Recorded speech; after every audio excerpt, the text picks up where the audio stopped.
할렐루야. 오늘 3부 예배 나오셔서 온 마음을 다해 예배 드리시고 또 하나님께 영광 돌리시는 우리 수영의 모든 가족들을 주의 이름으로 축복합니다. 하나님께서 여러분에게 기적을 주실 줄로 믿습니다. 우리 옆 사람과 인사 한번 하시겠는데요. 기적의 주인공이 되십시오라고 믿습니다. 한 번 더 하겠습니다. 잘 오셨습니다. 사랑하고 축복합니다. 사랑하고 축복합니다. 사랑하고 축복합니다. 감사합니다. 오늘은 우리 교회가 또 온 성도 총 출석 주일로 지키는 복된 주일입니다. 예배에 참여하신 우리 모든 분들은 우리 한 분 한 분 기억하시고 충만한 은혜, 풍성한 은혜를 부어주실 줄로 믿습니다. 요한복음에 나와 있는 그 7가지 기적에 대한 말씀들을 나누고 있습니다. 우리가 첫 번째 기적으로 나누었던 말씀인데 2장에 갈릴리 가나에 찾아가신 주님께서 혼인잔치에 찾아가셔서 물이 변하여 포도주 되게 하시는 그런 기적을 주셨는데 우리가 예수님 안에서 점점 좋아지는 그런 은혜들, 부족함이 없이 채워주시는 그런 은혜를 날마다 경험하시게 될 줄로 믿습니다. 두 번째 기적은 4장에 나와 있는 왕의 신하의 아들을 고쳐주신 사건입니다. 내 아들을 고쳐주소서, 내 아들을 살려주소서라고 하는 그런 간청을 들으신 예수님께서 내 아들이 살았다라고 하는 그 말씀이 선포될 때 그 아들이 살아나게 된 줄로 믿습니다. 오늘 이제 세 번째 기적인데요. 그 7가지 기적 가운데 세 번째 기적인데 38년 된 병자를 예수님이 찾아가셨습니다. 오늘 하나님의 은혜는 예수님이 우리 가운데 찾아오시는 은혜입니다.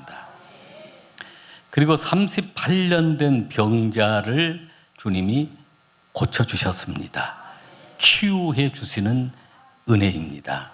오늘 그 은혜가 우리 가운데 충만하게 임하시게 될 줄로 믿습니다. 38년 된 병자를 고치신 이 사건을 통해서 7가지 교훈을 오늘 우리가 나누려고 하는데요.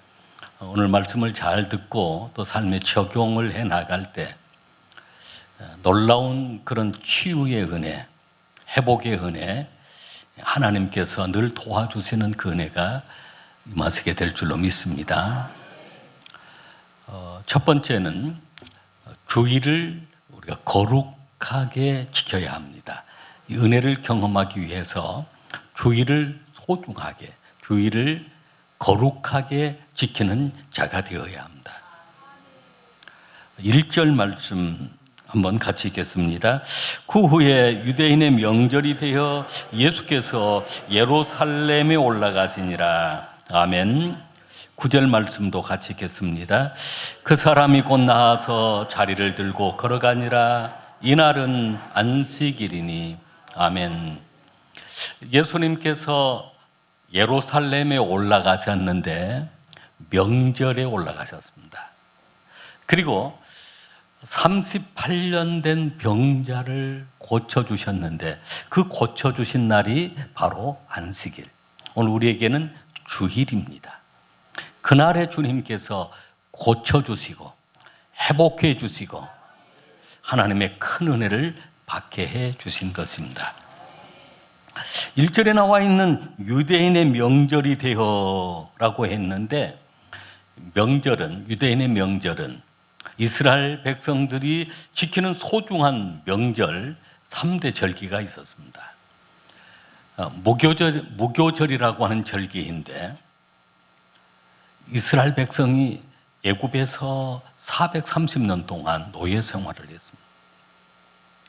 그런 노예 생활 가운데 하나님께서 은혜를 베풀어 주셔서 6월절 어린 양을 통하여서 그 양의 피를 모든 문설주 문인방에 바르도록 했는데, 그리고 무교절을 지키도록 그렇게 했는데, 그 은혜로 인해서 애굽에서 구속받은 날, 구원받은 날이 바로 이 날이었던 것입니다. 이스라엘 백성들은 이 절기를 소중하게 지키면서 우리를 구원해 주신 구원에 대한 감사가 가득했던 것입니다. 오늘 우리에게 유월절 무교절은 예수 그리스도의 십자가와 부활입니다. 예수님의 그 십자가를 통해서 사단의 머리를 깨뜨리실 뿐만 아니라 우리의 모든 죄값을 대속해 주시고 우리를 구원해 주신 구원의 은총이 우리에게 있는 것입니다.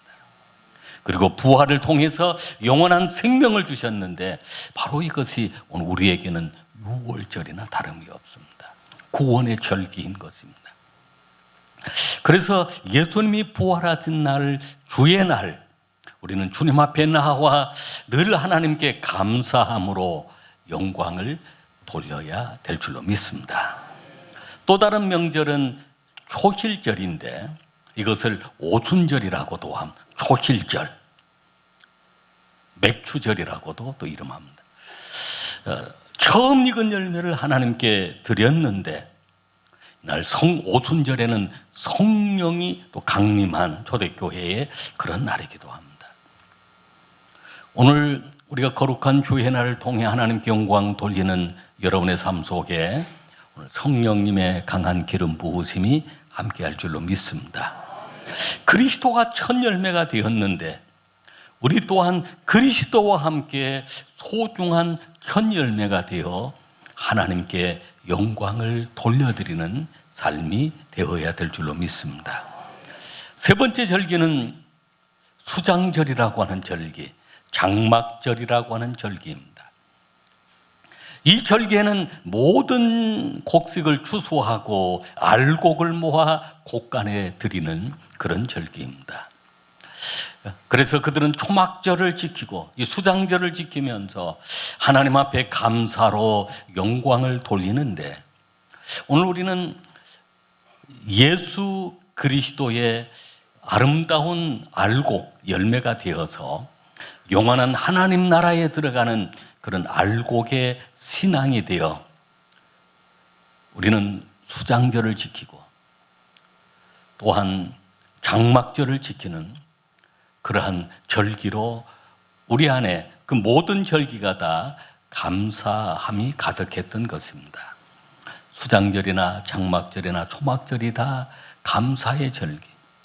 지나온 40년 동안 광야 생활 가운데 인도하심에 대한, 장막 생활 가운데 인도하심에 대한 감사, 장막절로, 초막 생활을 감사하면서 드리는 그 초막절로, 그리고 모든 곡식을 그 창고에 들여놓고 열매를 주신 하나님께 감사하는 수장절로 지키는 그들의 삶이었던 것입니다. 바로 이 명절에 예수님께서 예루살렘으로 올라오셨는데, 거기에 38년 된 병자를 고치신 바로 그날이 안식일이었더라. 오늘 우리에게 주일이었더라라고. 주일을 거룩하게 지키는 자에게 하나님이 특별한 은혜를 주시는데, 우리가 이 주일을 어떻게 지켜야 하냐면 세상과 다른 날, 구별된 날로 지키는 것입니다. 거룩한 날, 거룩하게 주일을 구별하여 지킬 때 하나님은 하나님의 백성들을 향하여 거룩한 백성을 삼으시고 구별된 하나님의 자녀, 선택받은 하나님의 자녀들로 세워주시는데, 다 이 백성들을 보면 하나님이 지명하여 불러주신 귀한 자녀들입니다.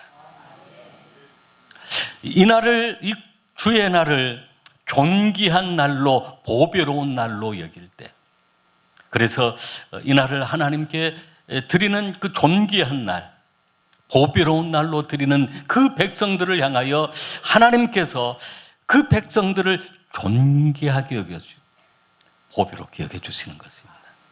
여러분이 다 주님의 보배인 줄로 믿습니다. 존귀한 하나님의 자녀들이 된 줄로 믿습니다. 이 날을 즐거운 날로, 기쁜 날로 지키는 것입니다. 교회 나와 여러분 주님의 은혜를 감사하며 즐거워하시길 바랍니다. 기뻐하시길 바랍니다.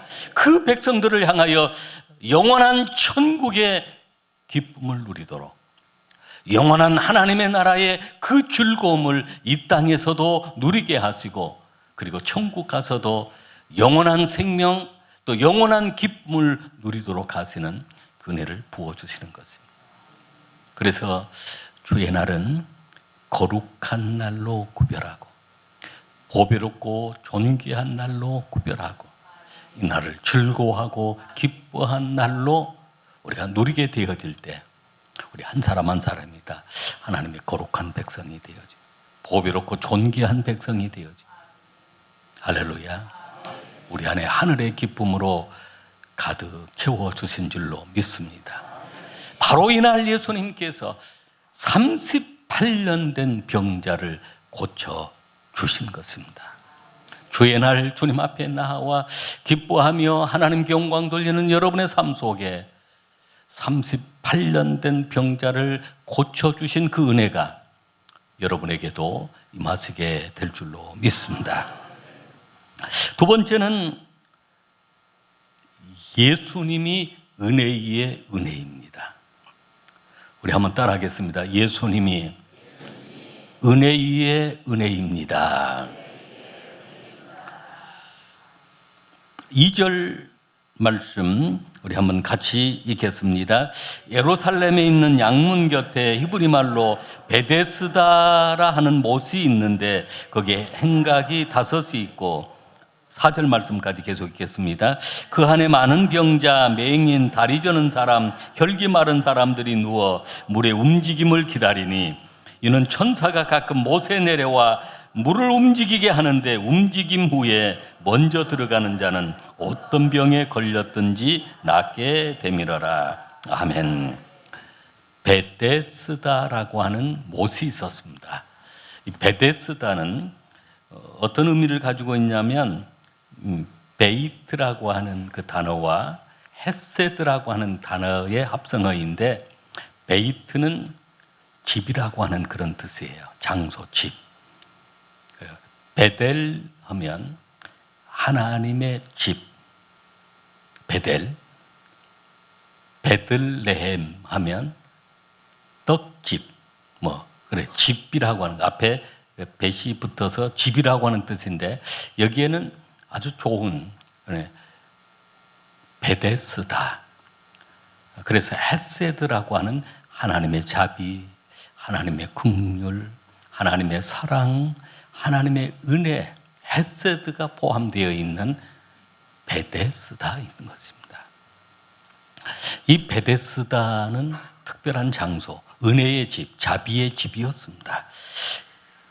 그곳에 많은 병자들이 모여와 있었습니다. 행각이 5이 있었고, 그 안에, 그 행각 안에 많은 병자, 맹인, 다리 저는 사람, 혈기 마른 사람이 누워 물의 움직임을 기다리니, 천사가 와서 물이 동할 때마다 누구든지 먼저 들어가는 사람이 치료받는 그런 기적의 장소가 베데스다였던 것입니다. 그러나 안타까운 것은 선착순 한 명이에요. 가장 먼저 들어가는 사람만 고침을 받은데, 여기에 모여있는 사람이 맹인입니다. 은혜의 집에 와 있지만 이 사람 은혜를 받지 못했습니다. 왜냐하면 천사가 내려와서 물이 동하는 거에 보여지지 않기 때문입니다. 여러분의 영적인 눈이 확실하게 띄어지시길 바랍니다. 우리가 영적인 눈을 떠야 합니다. 그래서 물이 동하는 것을 보아야 합니다. 그래야 하나님의 기적을 경험합니다.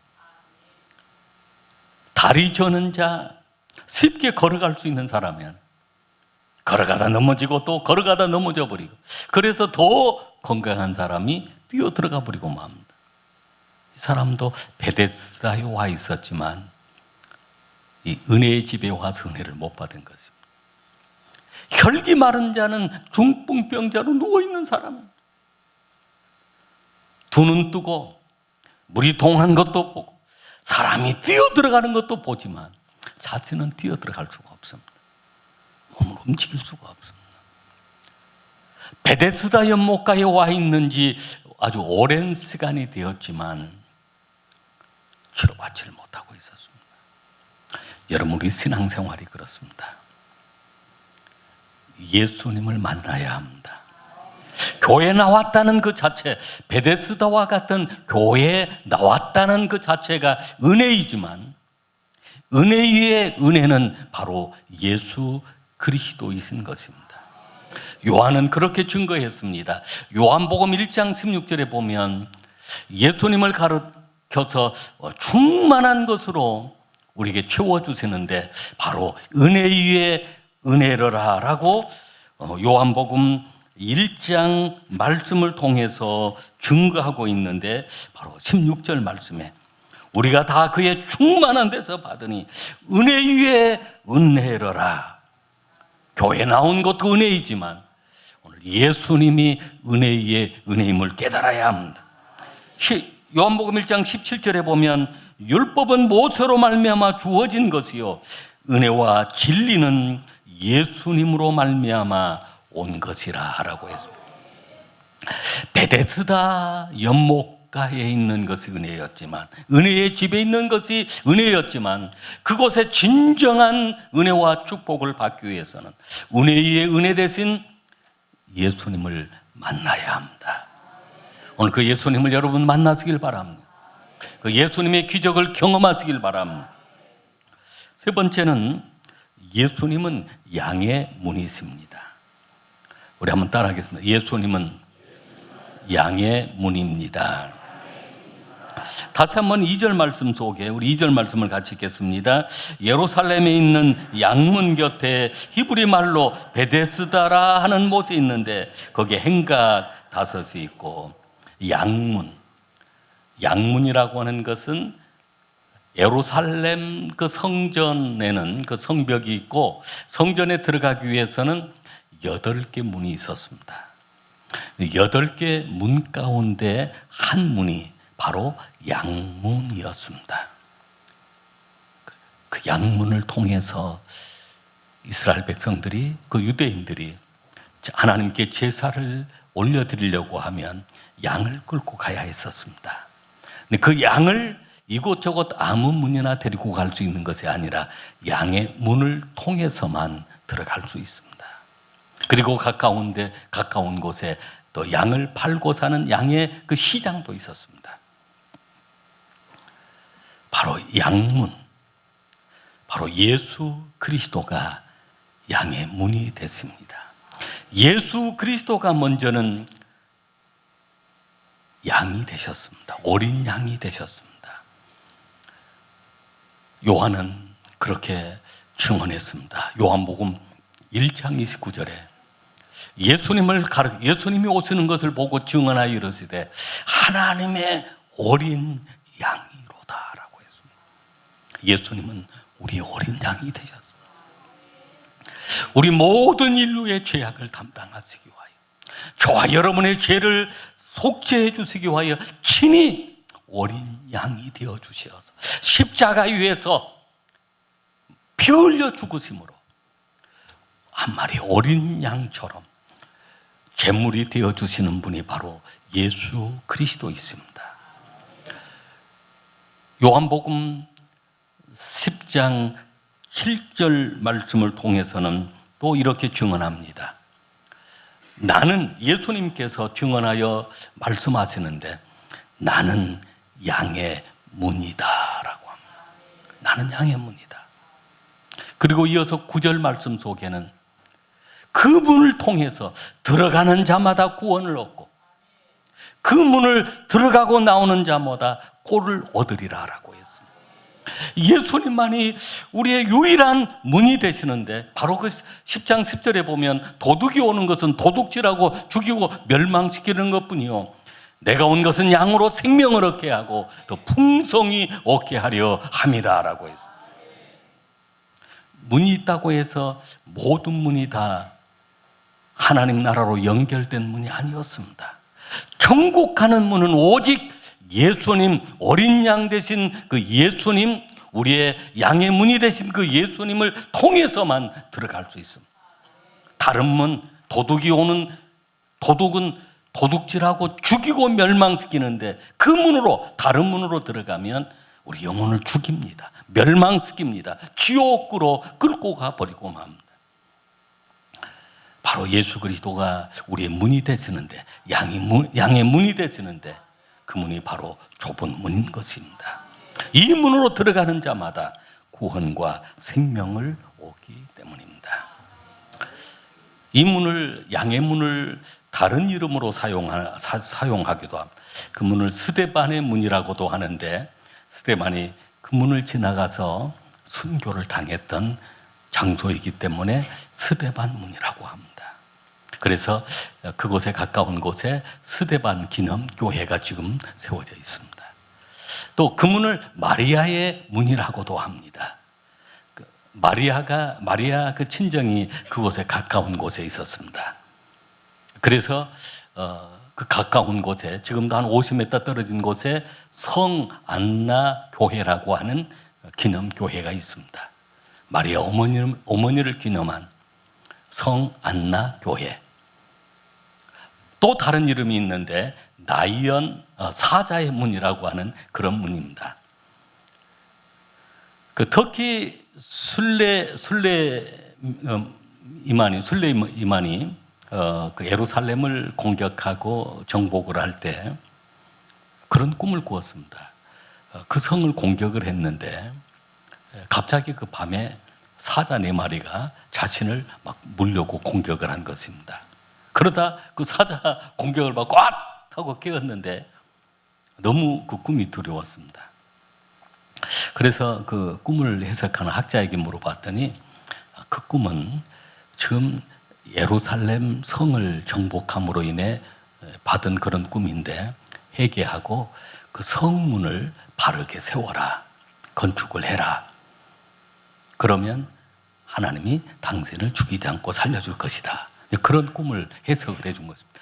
그래서 이 이만이 그 대제가 그 문들을 다 수리를 하고 그 양의 문을 그 위에다가 사자 조각상을 붙여 놓았어요. 그 양문 위에가 그 양의 문인데 그 위에다가 사자 조각상을 붙이고 그 문을 현재는 사자문이라고도 그렇게 얘기를 합니다. 이방 나라의 그 대제가 공격을 해왔음에도 불구하고 예루살렘 성을 세우지 않으면, 그 성을 수리하지 아니하면 사자에 의해 너가 죽을 것이다, 사자가 너를 죽일 것이다 라고 하는 그런 꿈을 꾸고 오히려 그 성벽을 세웠던 그러한 대제가 되었던 것입니다.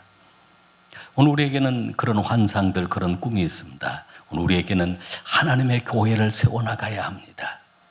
하나님의 교회를 확장시켜 나가야 합니다.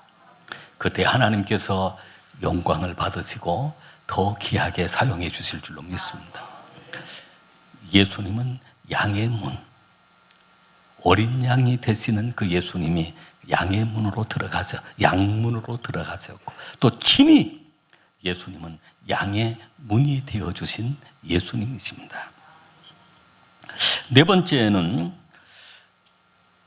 예수님께서 38년 된 병자를 보시고 내가 낫고자 하느냐라고 질문하십니다.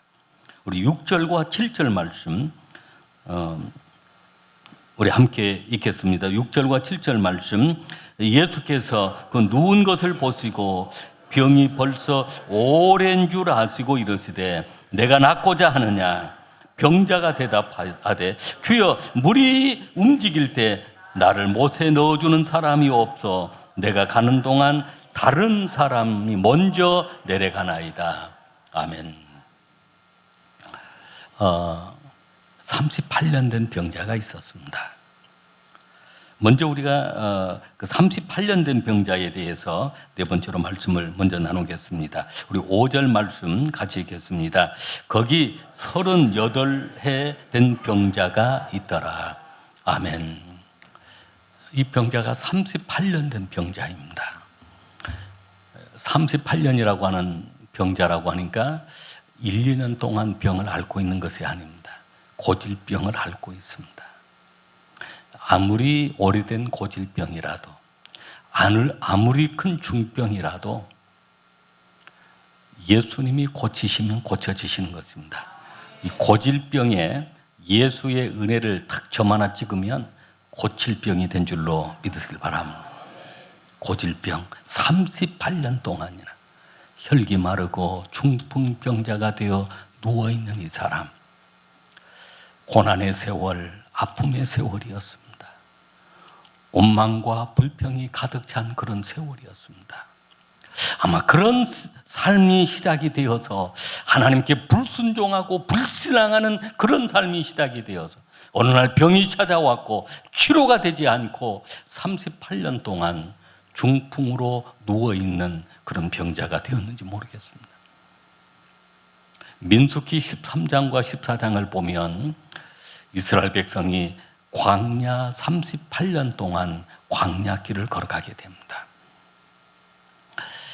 하나님께서 그들에게 가나안 땅을 약속하셨지만 그 가나안 땅을 경탐하고 왔을 때 그 12명 가운데 10사람이 하나님으로 원망합니다.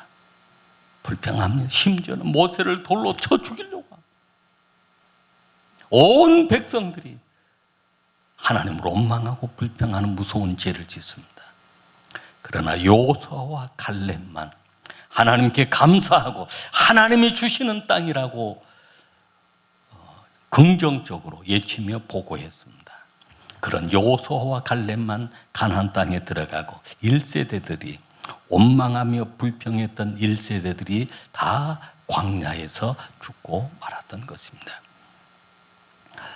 38년 된 병자, 아마 하나님을 믿지 않고 불신앙하고 하나님 말씀에 불순종하고 그의 마음속에는 그저 분노와 어떤 두려움이 가득 차 있는 사람이었습니다.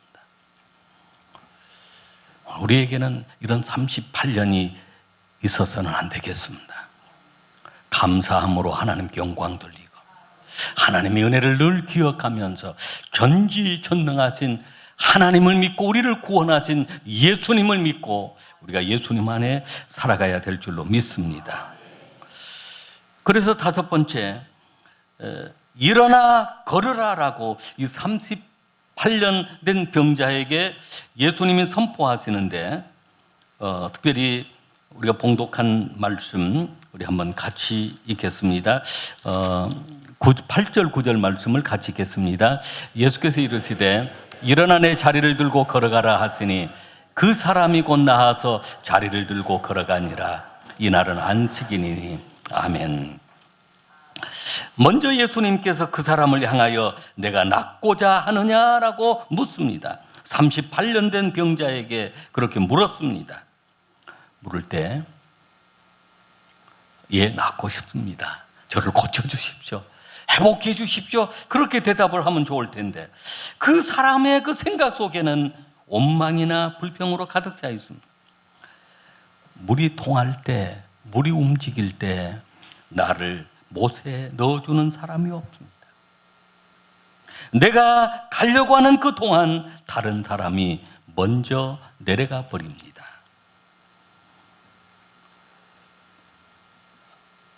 이 38년 된 병자를 향하여 예수님이 내가 낫고자 하느냐라고 물어보았을 때 그는 예수님이 어떤 분이신 줄 모르고 그저 사람들을 원망하고 불평하고 내가 들어가기 전에 다른 사람이 들어가 버리고 내가 들어갈 수 없는 그런 연약함을 가지고 있는데 누구도 나를 도와주지 않습니다라고 원망하고 있습니다. 예수님은 내가 낫고자 하느냐라고 하는 이 질문 속에는 참으로 내가 고침을 받기를 원하느냐, 참으로 내가 나아지길 원하느냐라고 하는 그런 질문이에요. 예수님을 통해서 내가 고침받기를 원하느냐. 예수님을 만난 순간 이 사람 마음속에 새로운 변화가 일어나기 시작했습니다. 주님을 바라보기 시작했습니다. 그때 주님께서 일어나 내 자리를 들고 걸어가라 라고 말씀하셨습니다. 이미 이 사람을 보시고 6절에 보면 그 누운 것을 보시고 오래된 줄 아시고, 주님은 보시고 아시는 분이십니다.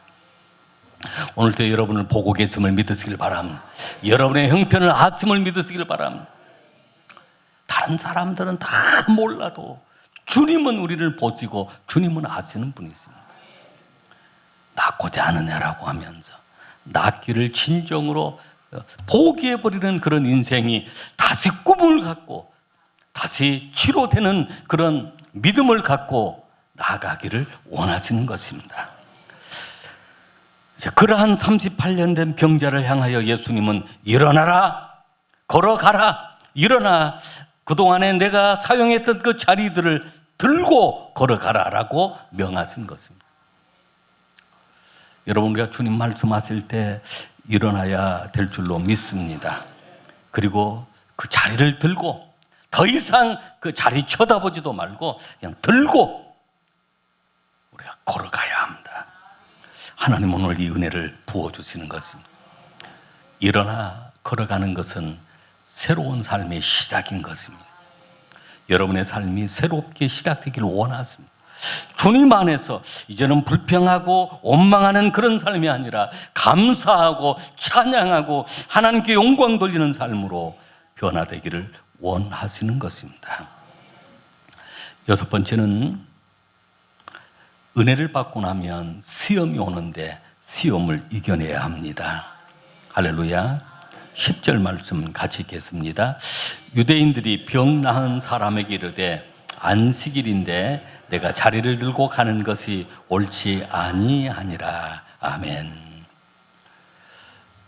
여러분, 그 치료받은 사람, 그 38년 된 병자가 고침을 받았으니 온 사람들이 박수 쳐주고 감사하고 하나님께 영광을 돌려야 할 텐데, 많은 사람들이, 유대인들이 병 나은 사람에게 안식일인데 내 자리를 들고 걸어가는 것, 자리를 들고 가는 것 옳지 아니하다라고 하면서 비난하고 조롱하는 것입니다. 여러분, 율법이라고 하는 부분이 그럴 수가 있습니다. 율법에 매여 있으면 우리는 하나님의 사랑, 예수님의 사랑, 예수님의 은혜로 바라보아야 합니다. 그래서 오히려 시험하는 것입니다. 비난하고 시험하는 것입니다. 근데 이것을 이겨내야 합니다. 누가 그 자리를 들고 걸어가라고 했느냐라고 할 때 이 사람은 예수라라고 증언을 하면서 그러한 시험을 이겨내는 것입니다. 어느 글에 보니까 그 조크가 이런 조크가 나와 있습니다. 그 할아버지 할머니가 서로 늘 그 말다툼도 자주 하고 서로 막 무시를 해버려요. 할아버지가 무슨 말하면 할머니가 뭐 조용히 하세요. 말도 안 되는 소리 하지 마세요. 하고 무시를 해버려요. 전에는 할머니가 무슨 얘기를 하면 할아버지가 그냥 그냥 또 화를 내면서 말을 못하게. 그러다 어느 날 할아버지가 심장마비로 돌아가시대요. 심장마비로 돌아가시니까 이제 병실에서 어디로 가냐면 영안실로, 제가 영안실로 그 시신을 보관하는 영안실로 내려가는데, 그 영안실로 내려가는데 이제 할아버지가 돌아가셨으니까 하얀 천으로 머리부터 발끝까지 하얀 천으로 탁 덮고 영안실로 모셔가려고 이제 이렇게 내려가는 거예요. 근데 내려가다가 그게 움직였는데 할아버지가 심장이 돌아온 거죠. 딱 깨어났어요. 그래서 할머니한테 지금 이제 영안실로 들어가서 시신 보관실로 딱 들어가면 나오지도 못하잖아요. 그래서 그 할멈 나 살아났어 그랬더니 그 할머니가 할아버지를 탁 치면서 무시. 영감 말하지 마. 의사가 죽었다면 죽은 줄 알아. 막 그런 야단을 치고 있다는. 할아버지가 살았다고 그래도 그냥 야단을 치면서 말하지 말으라고. 의사가 죽었다는데 이 영감이 무슨 말이냐고. 오늘 우리가 사람이 살았으면 또 이렇게 얼마나 참 기쁘고 감사하니. 지금 38년 된 병자가 일어났는데 왜 안식일에 자리 들고 걸어가고 있느냐라고 하면서 야단치고 있는 그런 모습입니다. 우리는 다른 사람의 좋은 일을 우리가 격려하고 축복하고 감사하는 삶이 되어야 될 줄로 믿습니다. 어떤 율법에 딱 매여가지고 그것을 가지고 사람을 비난하고 책망할 것이 아니라 오히려 우리는 감사하고 격려해야 합니다. 마지막 7번째는 병이 생기지 않도록 다시는 죄를 짓지 말라라고 말씀을 하십니다. 우리 14절 말씀 같이 읽겠습니다. 그 후에 예수께서 성전에서 그 사람을 만나 이르시되 보라 내가 나았으니 더 심한 것이 생기지 않게 다시는 죄를 범하지 말라 하시니. 마지막에 예수님이 그 사람에게 충고한 말씀은 권면한 말씀은 그렇습니다. 귀신이 나갔다가도 악한 귀신을 데리고 더 들어와 버리면 더 중한 병에 시달린 경우가 있습니다. 병이 나았다고 해서 다 끝나는 것이 아니라 그 병이 다시 생기지 않도록 똑같은 죄를 범치 말라. 이 사람 속에는 그저 원망과 불평하다가 어쩌다 중풍까지 와서 38년 동안 고통을 당하고 있었는데 오늘 예수님의 은혜로 치료받았는데 감사하며 살라, 찬송하며 살라, 다시 원망하고 불평하는 그 자리로 돌아가지 말라. 오늘 우리는 그리스도 안에서 새 사람이 되었습니다. 변화가 되었습니다. 변화받은 그리스도인의 삶을 살아가야 될 줄로 믿습니다. 오늘 우리는 7가지 교훈, 베데스다 연못가에 38년 된 병자가 고침받은 이 사건을 통해서 우리 또한 고침을 받고 하나님께 영광 돌리는 귀한 삶이 되어야 될 줄로 믿습니다. 기도하시겠습니다.